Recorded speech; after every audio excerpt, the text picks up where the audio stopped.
I'm Dean Newland, and welcome to the Business of Intuition, where I coach, facilitate, train, and speak on the hard science and meaningful experience of intuitive leadership in business, so you can make better decisions, forge real connections, and creatively solve problems to amplify your impact and simplify your life. Welcome to the Business of Intuition. Well, would it seem like the last 2 weeks, everybody has gone absolutely crazy about ChatGPT.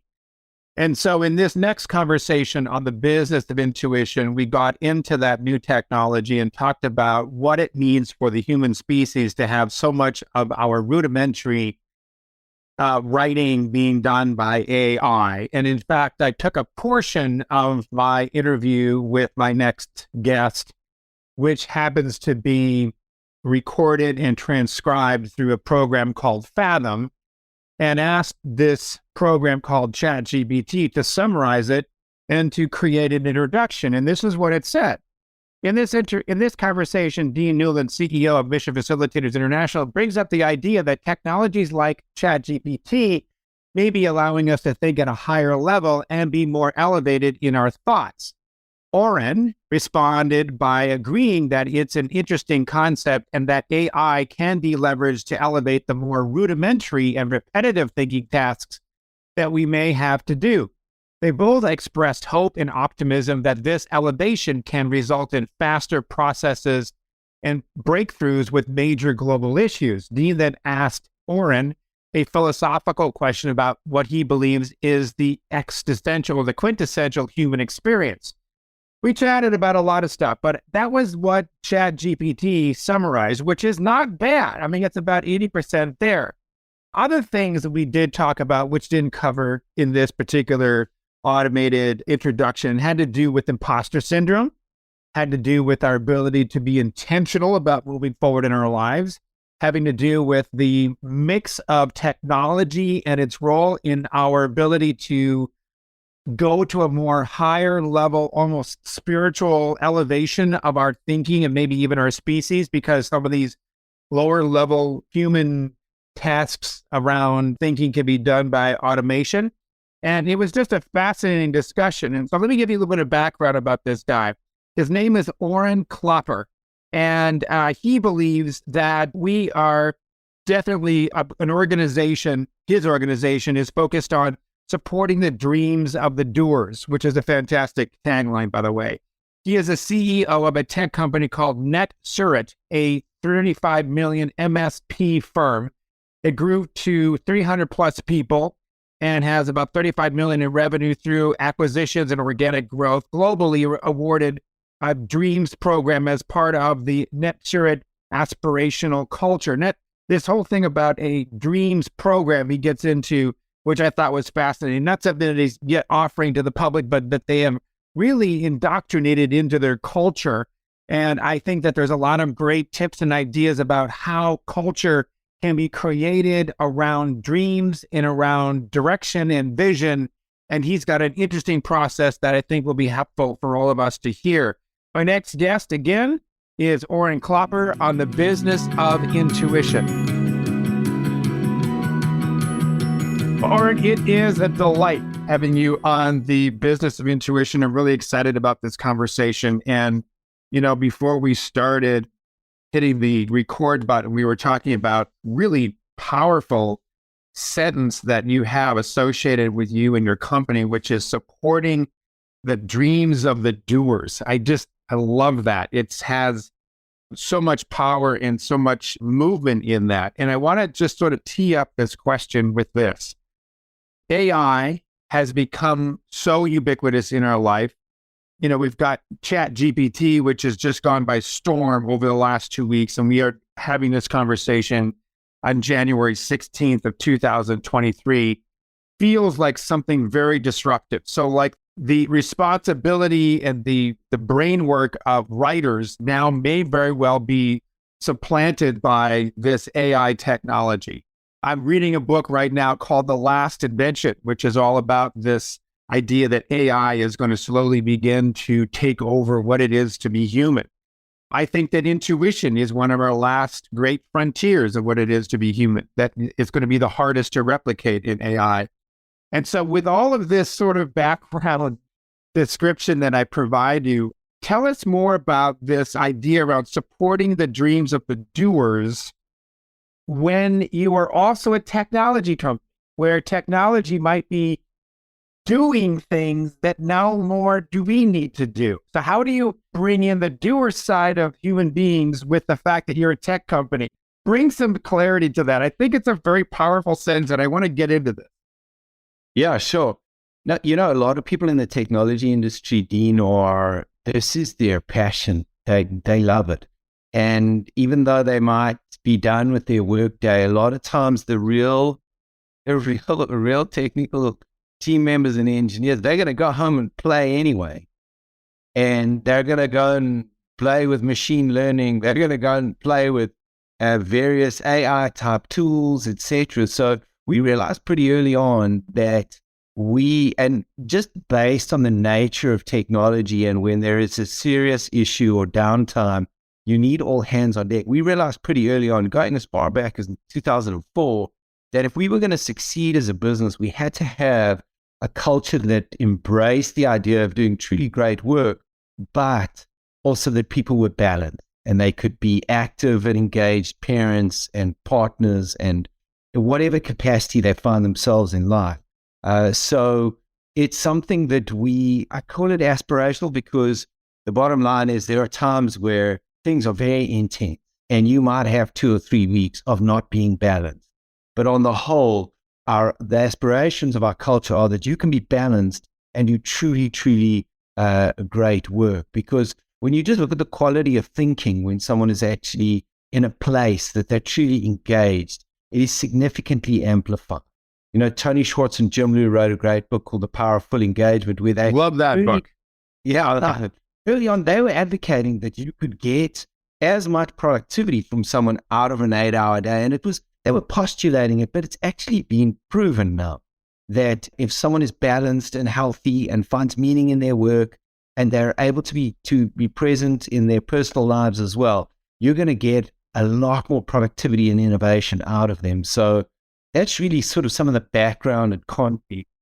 And then just to talk to your initial point around the likes of ChatGPT and any of this technology that is going to have a significant impact on the way we work, what we hope is that that's just going to rise, the water level will rise as far as the level of work we can do for our customers to actually have a meaningful impact on their business. So take, for instance, Microsoft Power Platform as an example. So Microsoft's Power Platform is a technology stack that is advocating low to no code development.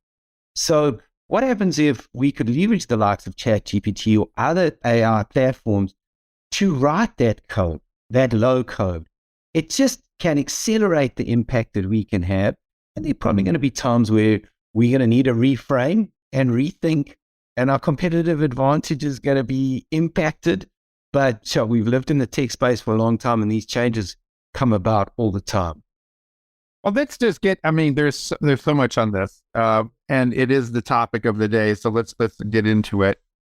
When it comes to ChatGPT, I found myself needing to write an article, and I thought, what the hell? I'll give it a shot. I created please write an article, 500 to 600 words with this particular title, and gosh darn it if it didn't do it. And if it wasn't like 80% there, that I needed to put my own spin, my own voice into it. Now, in the back of my mind, my father, who is long since passed, who was a 35, 40-year reporter for the Minneapolis Star-Tribune, is turning over in his grave. I can feel his space and his energy going like, what is your point of view, Dean? Why are you pushing this off on technology? And I'm a firm believer that writing is a process of thinking. It's a thinking process. And if we just begin to turn that over to technology, then where are we going to get fat, sloppy in our thinking because we don't write anymore. We no longer are writing as much as we used to. And I got to tell you, I was at a point in time where I was thinking, like, I don't have a lot of time. I got a deadline. I'm traveling. I'm on planes. Oh, what the hell? Let's try this ChatGPT thing out and see if it works. Holy shit, it worked, right? No. And I started feeling guilty by doing it. So my thought is, how do we create this environment where we have technology that is doing some of this work for us without it eroding some of the things that makes us human? And I guess the ChatGPT thing is part of what I wanted to get your thoughts on, since you're in the space. Yeah, for sure. No, it's interesting. I saw that even in the New York schooling system, they're investing or researching fine technology to make sure that kids are actually doing their own work. And there are quite a few startups that are getting early round funding to do exactly this as well, to be able to see, was this actually written or was it simply AI generated? So I think it'll breed its own ecosystem, which will carry a whole lot of opportunity. I look back to, I did econometrics as one of my majors at university, and I just think some of the maths that we had to do, and now I never do that maths anymore. So you said math? M-A-T-H? Math. Some of the math that I would have to do, reverse integrations, and it was just, and I don't really do any of that level of math anymore. So, what impact has that had on my quality of thinking? And I think it's evolved into different places: strategy, differentiation, marketing, M&A. So, I suppose is it going to have an overall negative impact on the cognitive lifting that we do in respective parts of our lives or our jobs and careers? And hopefully what it does is it elevates the level.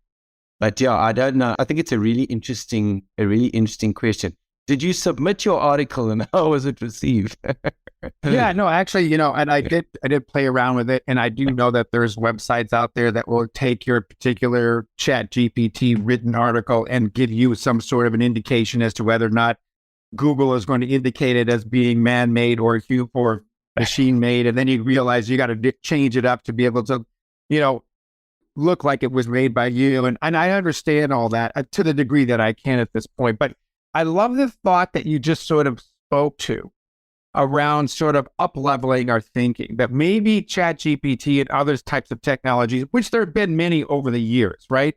To your point, we no longer walk to work, we drive to work. One could say that we've gotten flabby metaphorically and actual ways because we are no longer as physically active because technology is transporting us around. We could make that argument as long as humankind has been around. As soon as we create an innovation, the human being becomes less involved, but it also elevates our thinking. And I'm wondering if some ways, I'm going to go woo-woo on you on this, is that are these technologies allowing us to be thinking at a higher level, being more elevated in our thoughts, maybe even at a kind of an altitude that is more big picture, maybe even more spiritual or intuitive, because some of the grunt work of thinking is being done by AI. What are your thoughts? Yeah, I think it's an interesting concept. And I think when we look at most progress that is made scientifically, or in engineering or in medicine, 9 times out of 10, in that particular new invention, if you would call it, there are 7 other inventions that we use to get to that point. And hopefully this is how AI can, and these types of technologies can be leveraged to just elevate the more rudimentary, repetitive thinking and tasks that we might have to do. And in turn, so we all move a little bit further up Maslow's hierarchy sooner. So, I'm not an expert on it, but I've always been fascinated how sometimes modern scientists are given so much credit for what they've come up with, but there were 20,000 other inventions and white papers and patents that were leveraged to get to that point. I read the book Super Intelligence on AI, must have been about five years ago. And, the dynamic of the fear of the success of AI if it were uncontrolled. And I think that piece is still there. And I haven't yet wrapped my mind around that. But if it can be harnessed, I must hope it will only do good. Because you take, to give you an example, there's a famous archaeologist / anthropologist called Professor Lee Berger. He's actually out of Texas. He lives in South Africa. Okay. And so there is a basin in South Africa where the majority of all prehistoric remains that are the earliest prehistoric remains of mankind, and there are just tons of them there. And what he did, okay, to be able to accelerate his progress was he open sourced the find. So now he's found the fossil, okay? So typically what someone in his position would have to do, you have to go to the government or the university and ask for funds to be able to vet and verify that that find is actually what he thinks it is. There's a massive process and a lot of course. So open source the find to various top universities around the world. So this hugely accelerated his ability to confirm, carbon date, and do all of these things. And I think there is a hope in me and optimism that this innovation will result in faster progress and us reaching breakthroughs with major global issues, hopefully a lot sooner. Let me ask you a question. This is very philosophic. We're talking about technology having a place in our lives for good, and that it can take some of the grunt work out of being human and relegate it to, a program, an algorithm, etc. From your perspective, what is a quintessential human characteristic that should not be automated, that should not be something that we give technology over to? Yeah, that's a good question. I immediately thought of listening. And, when you engage with someone and there's such a good listener, it does something to the quality of our thinking. And Nancy Klein wrote a great book called Time to Think, where she talks about listening in your culture, in your organization, and people know they will be heard and what it does to the overall quality of thinking. And sometimes, when I was at a friend of mine's 2 days ago and I was sitting just watching his Alexa listening because the lights move. And I didn't feel like my quality of my thinking was amplified by that. I felt like it was disturbed. But yeah, I think listening actively is something that I don't know if in the context of a human relationship, that is something that can ever be automated. A great point. And yet you have a tagline that says, we support the dreams of the doers. Can you be a doer and a listener at the same time? Does doing sometimes cloud out the listening? Yeah. No, so there's two sides to the spectrum. On the one, I love the idea of our dream books in the context of supporting the dreams of the doers, which is basically your top 10 personal goals and dreams visualized. So it takes you through a process of coming up with this list. You might start with 50 or 80, and then you narrow it down to your top 10. So sometimes when what I've heard myself say in some of our dream group meetings, and when we're launching the program, relaunching it every year, we've been doing it since 2008, it empowers what you say no to. So if you know it's not in your dream book or in your goals, what you want, then it gives you a fortitude to say no. But in the same breath, I think, and I added an 11th goal to my dream book 2 years ago now, and I've left it, and I'm planning to leave it in for this year, which came from the book, The Surrender Experiment. And I just put in my last goal, surrender, and I've got a picture of a meandering river. And the idea that, just keep my heart and soul open, because I don't know what else might be coming, even though I've got a very clear view of what I do want in my life. So yeah, I think it's good to still keep an open heart and mind and listen to things that are coming your way that might not be on your path or in your set of goals right now.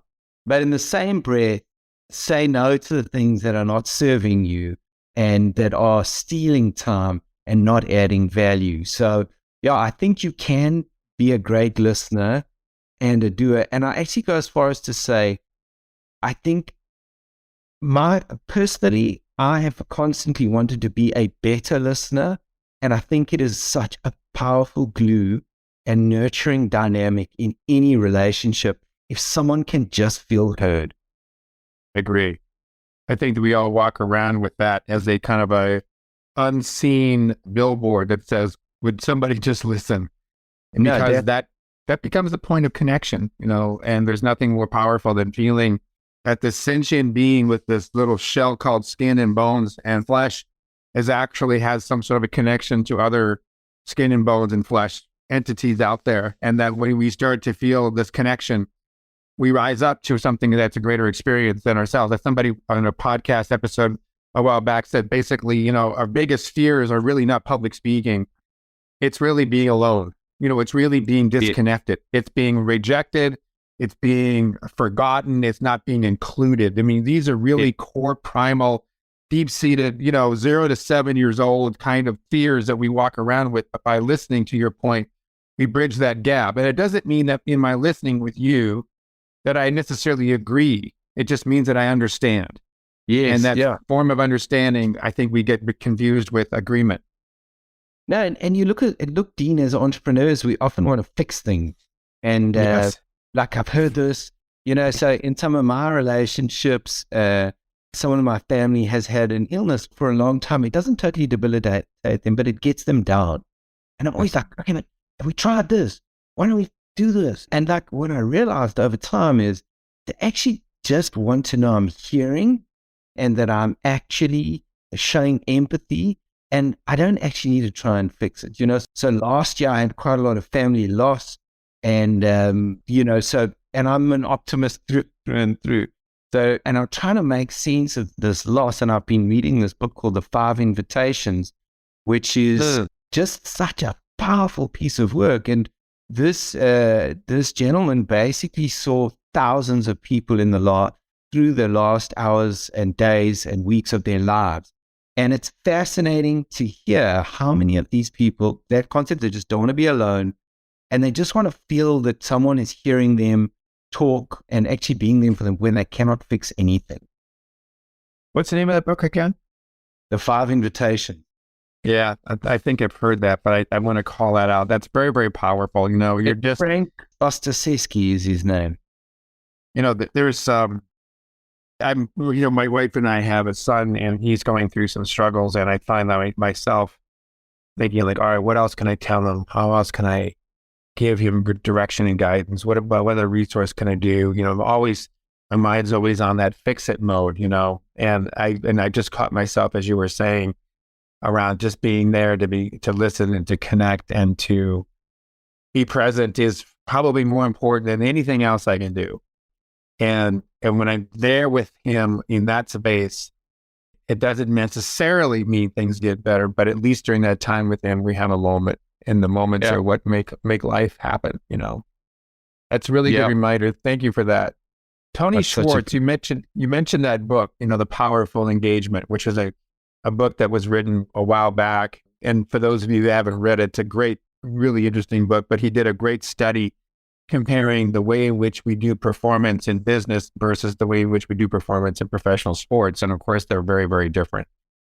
My question on the book and around this topic around doing humanity and balance is, what is this your perspective that having that balance and all the things you've talked about with listening and creating these dreams and clarity around direction, is that how we keep our humanity? And is that how we keep becoming the doers that are fulfilling on their dreams? Is that part of the recipe?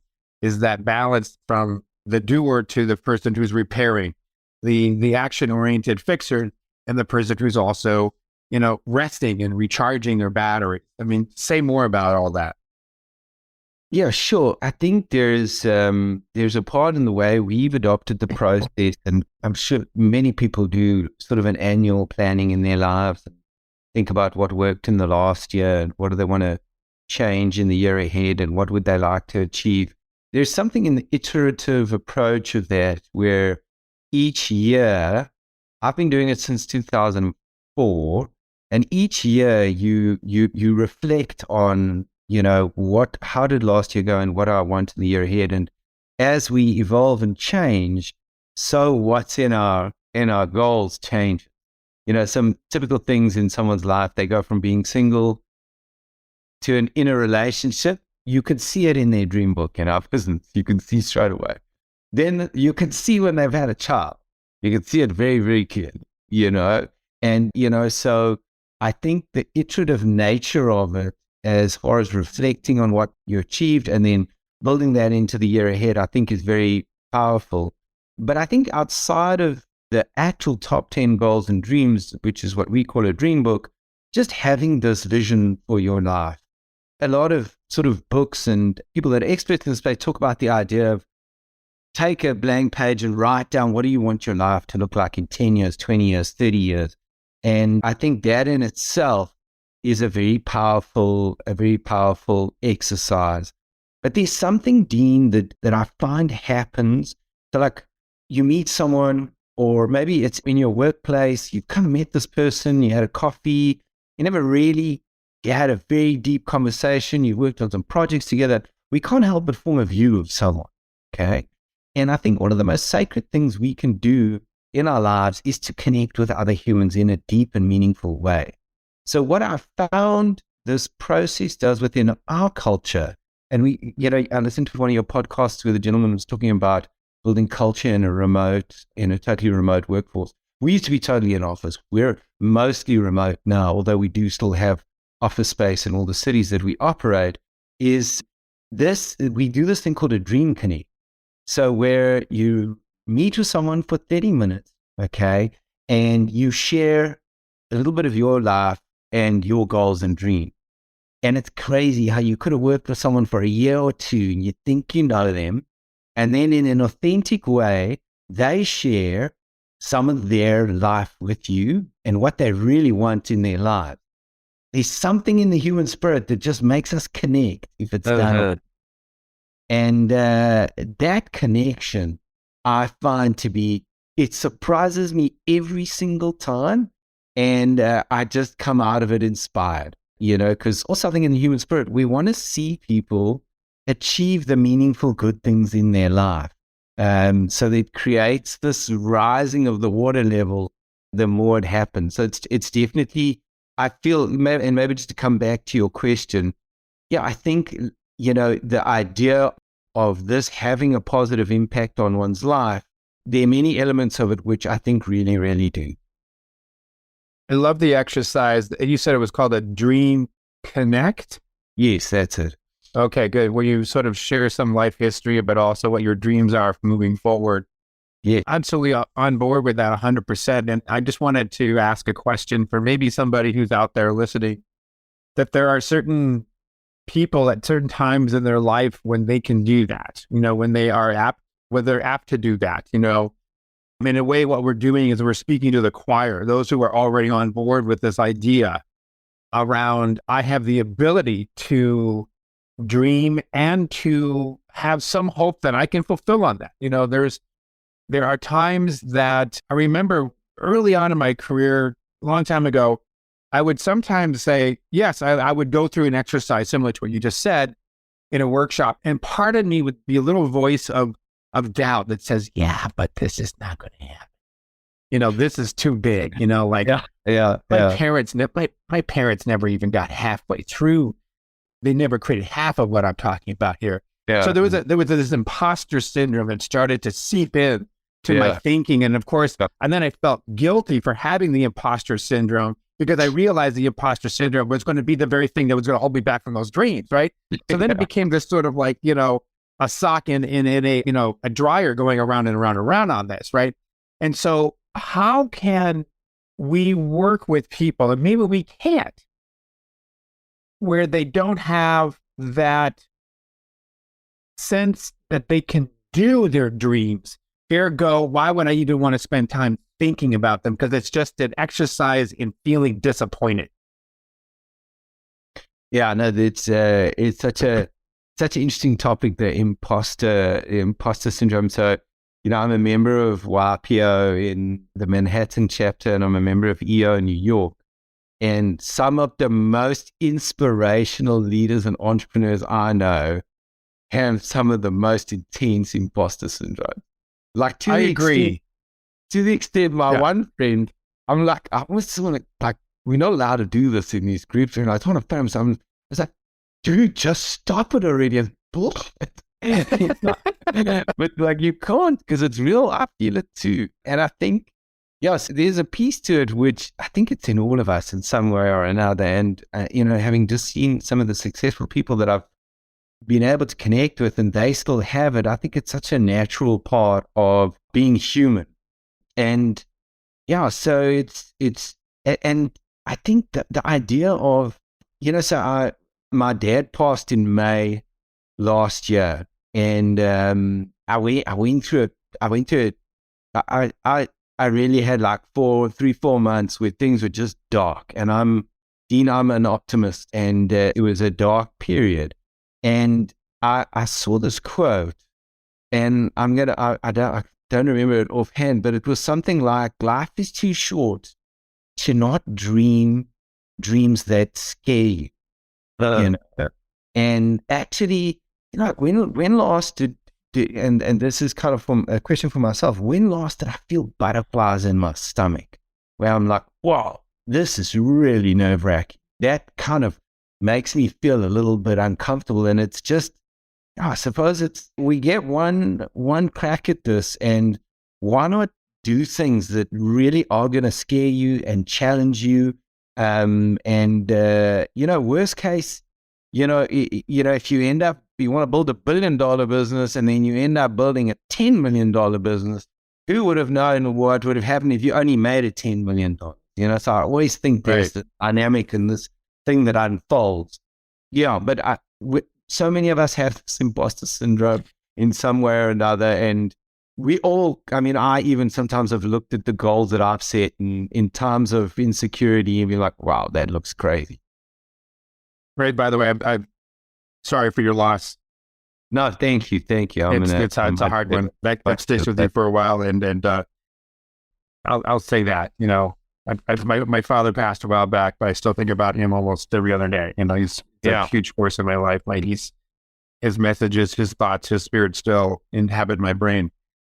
What I'm getting out of all this, which I didn't really catch before, was that the work in some ways is to acknowledge the fact that the imposter syndrome, and to overcome that, one's ability to believe in oneself is the work, and that the goals that we are going after are almost, in the big scheme of things, not as important as getting past those imposter syndromes, that the ability to really feel empowered, to really feel that you are totally able to move forward without those doubts, and that they, like, almost to embrace the imposter syndrome. But this is my work. This is what I'm here to do. The goal that I'm shooting for, whether it be whatever it is the playing field by which I'm going to create something in my life. But spiritually, deeply, soully, it's to work through some of this stuff that's been holding me back, and that we all are held back from. Yes. And that is quintessential human. That is not AI. That is not ChatGPT. That is the evolution of the human spirit. Yeah, 100%.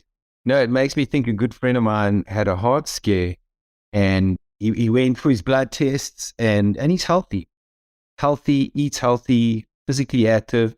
Went for blood tests, didn't pick up anything in his blood. They did the one where they kind of do your heart rhythm with a CT. I can't remember what that's called, and didn't pick up anything. And then he did a CT angio, and one of his arteries were 90% blocked. So I went and did it, because I'm 48, and there's a propensity for heart disease in my life, in my family. And so they did the angio. So fortunately, no narrowing, but there is non-calcified plaque build up some level on my artery. So I spoke to there's one doctor I really respect very much, and he said, this is what you need to change your diet. So this was 6 weeks ago. Yeah. And I've changed my diet since then. So I don't have the results saying I've sorted it out, But just the fact that my eating is so controlled and in a better place, I'm literally that sort of self-sabotaging when you just eat bad and you keep on doing it and so forth is gone. So yeah, I think sometimes it's that when you feel you have control of the situation, it almost feels as good as achieving the actual goal. Exactly. I really appreciate that. You're right on. You mentioned something earlier about a dreams program. Yes. Could you give us a high level of what you mean by that? Yeah, sure. So our dreams program has various parts to it. At the beginning of the year, you do your dream book. So there's a process to brainstorm your goals and dreams across the 8 spokes of the wheel of life, and then you narrow it down to your top 10. You then get put into a dream group where you meet once a month. So it's a plus or minus 8 people in the group. It's during working hours. Some people choose to do it at night or on the weekends, whatever it might be. And you share. So one of the methods is a rosebud and a thorn. You give an update in the last month. What is a rose? Something happy that happened. What is a bud? Something that's starting to happen. And what a thorn? What was something that was difficult? You share your dream group's dream book in that group. So those people get to know you really, really deeply. You can present a challenge you might be facing in your life. And then there's an approach where people can share similar experience. So that's a monthly rhythm. It's typically an hour or two. And then we also have a weekly rhythm in the Dreams program, Dean, where you do something called a Dreams Week in advance, which is before 12 o'clock on a Monday. What are the 3 things? You can do more. Generally, it's 3 to 5. You want to get done this week, that no matter how crazy the week gets, no matter what hits you, you're going to make sure those 3 to 5 things get done. And then that circulates to your dream manager, so your dream coach, sorry. So each dream group has a dream coach. So it's volunteer led.